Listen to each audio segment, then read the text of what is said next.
वर्ष झालं आणि व्यासपीठावरच मांडले की काय बोलू आणि काय नाही असं. आज सर्वात पहिल्यांदा महाराष्ट्राच्या जनतेचे मी शतशः आभार मानतो. मागच्या वर्षी आजच्याच दिवशी मी शपथ घेतली होती. महाराष्ट्राच्या जनतेनं आमच्या महायुतीला प्रचंड मोठा आशीर्वाद दिला आणि 232 जागा आम्हाला मिळाल्या. आज 1 वर्ष पूर्ण झालेलं आहे. या 1 वर्षामध्ये महाराष्ट्राच्या जनतेला विकासाच्या मार्गाने नेण्याचा प्रयत्न आम्ही केलेला आहे. महाराष्ट्राचं प्रशासन हे एका इन्स्टिट्यूशन सारखं बिल्ड करण्याचा आम्ही प्रयत्न केला आहे.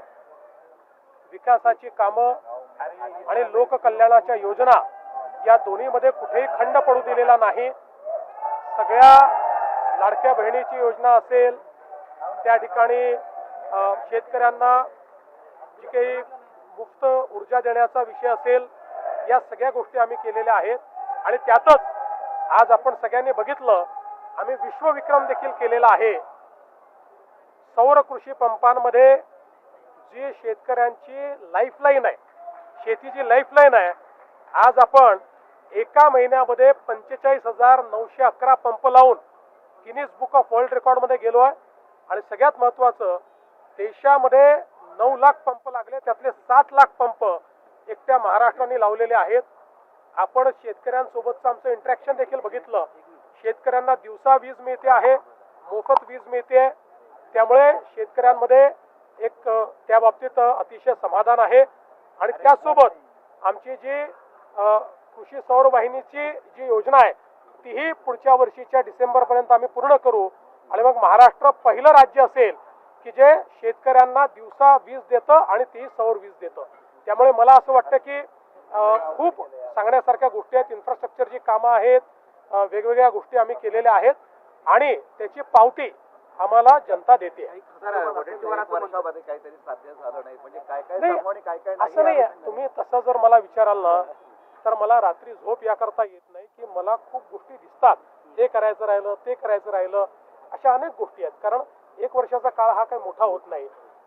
त्यामुळे निश्चितपणे खंत नाही आहे, पण एक मला असं वाटतं की उत्सुकता आहे किंवा एक अशी भावना आहे की बाबा अनेक गोष्टी आता करायच्या, त्या आम्ही करू. वडेट्टीवार असं म्हणतायत की श्वेतपत्रिका काढा, म्हणजे 1 वर्षाच्या कामाची श्वेतपत्रिका. कोण? वडेट्टीवार. असं आहे, आजचा चांगला दिवस आहे, मी कोणावरही काही बोलणार नाही. पण मला हे माहिती आहे की नेहमी त्यांच्या सगळ्यांच्या मनामध्ये एक खदखद असते की हे लोक इतकं करू शकले तर आम्ही का करू शकलो नाही. यांनी इतक्या योजना आणल्या, इतकी विकास कामं केली, इतकी इन्फ्रास्ट्रक्चरची कामं केली, तर आम्हाला संधी मिळाली तेव्हा आम्ही का करू शकलो नाही, अशी एक त्यांच्या मनामध्ये ती भावना असते. त्यामुळे ती अनेक वेळा बाहेर निघते. पण मी त्याच्यावर फार काही टीका करणार. बांद्रानंतर जी युनियन आहे त्यात शिवसेना आणि भाजपाची आता वरळीमध्ये तणाव सुरू आहे. हॉटेलमध्ये शिवसैनिक वगैरे घुसलेत, अशी मोठा राडा सुरू आहे सध्या. मला काही याबद्दल कल्पना नाही. मी जरूर कल्पना घेईल. पण युनियन काढायचा सगळ्यांना अधिकार आहे, प्रत्येकाने युनियन काढावी. पण कुठल्याही युनियनने कुठल्याही हॉटेलमध्ये किंवा जिथे युनियन आहे तिथे राडा करणं मात्र हे मान्य नाही. ते कोणाची असो, राडा मी होऊ देणार नाही, त्यावर कारवाई होईल.